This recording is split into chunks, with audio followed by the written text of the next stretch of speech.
Oke, assalamualaikum warahmatullahi wabarakatuh. Kita dari kelompok 4. Jadi hari ini kita akan membahas materi dari kelompok 5. Di kelompok 5 ini membahas materi apa? Membahas tentang strategi manajemen hubungan bisnis sebagai tugas antara strategi kompetitif dan pemasaran. Jadi kita mulai dari strategi yang bisa digunakan. Apa saja sih? Jadi strategi biaya rendah atau strategi low cost leadership. Kemudian yang kedua adalah strategi diferensiasi. Yang ketiga adalah fokus strategi. Kemudian yang keempat, strategi inovasi. Yang kelima, strategi pertumbuhan. Yang terakhir adalah analisis strategi. Nah, strategi pemasaran ini terdiri dari seluruh proses pemilihan dan penerapan instrumen pemasaran yang ditargetkan. Nah, selain itu, kegiatan strategi pemasaran ini memberikan kerangka kerja untuk semua tindakan yang berkaitan dengan manajemen hubungan bisnis yang bertujuan untuk apa? Untuk membangun atau memelihara hubungan bisnis antar pihak. Ya. Kemudian hubungan bisnis ini berdasarkan apa saja sih? Jadi ada 3. Jadi hubungan bisnis ini bukan pada transaksi yang terisolasi. Yang kedua, pelanggan individu bukan di pasar atau segmen pasar. Nah, yang ketiga, periode waktu bukan poin dalam waktu. Nah, keunggulan kompetitifnya ini apa saja sih dalam konteks hubungan bisnis? Jadi kita bisa lihat ya, jadi keunggulan kompetitif ini terdiri dari banyak komponen berbasis pelanggan. Nah, berbasis pelanggan dan komponen berbasis pemasok. Jadi ada 2, ada berbasis pelanggan dan berbasis pemasok. Nah, keunggulan kompetitif ini fungsinya untuk apa? Sebagai instrumen mendasar yang digunakan untuk perusahaan mengarahkan semua pertimbangan terkait pasar gitu. Kemudian yang selanjutnya ini ada analisis strategi dalam konteks manajemen hubungan bisnis. Nah, analisis strategi ini didukung oleh analisis lingkungan perusahaan global, secara global. Analisisnya ini meliputi kajian terhadap perkembangan sosial, makroekonomi, politik, hukum, dan teknologi. Nah, tugas analisis ini tentu ada juga berlaku bagi perusahaan kegiatan pemasarannya didedikasikan untuk hubungan bisnis secara jangka panjang. Nah, kemudian materi selanjutnya akan dilanjutkan oleh teman saya. Selanjutnya ada pengaruh timbal balik hubungan bisnis dengan lingkungannya. Ada apa saja sih pengaruh timbal baliknya? Yang pertama, bisnis yang berkomitmen terhadap praktik berkelanjutan dan lingkungan cenderung memiliki citra yang lebih baik di mata pelanggan, investor, dan juga masyarakat umum.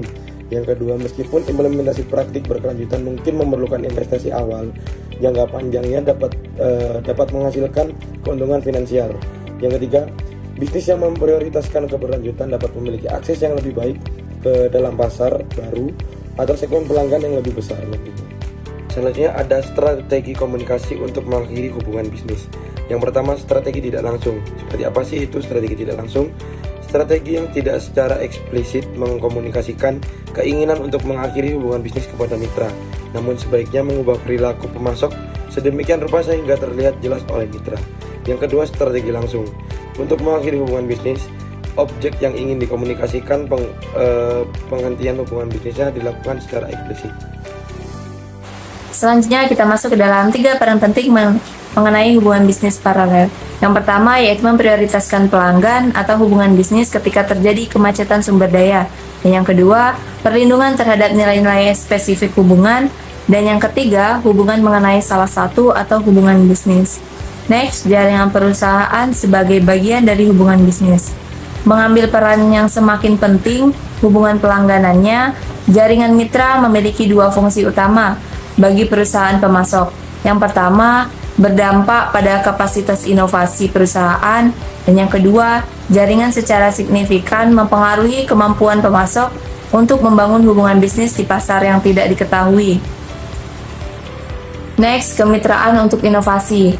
Bentuk kerjasama antara 2 atau lebih pihak yang berbeda, seperti perusahaan, lembaga riset, pemerintah, atau organisasi nirlaba dengan tujuan menghasilkan inovasi baru atau meningkatkan kemampuan inovasi mereka.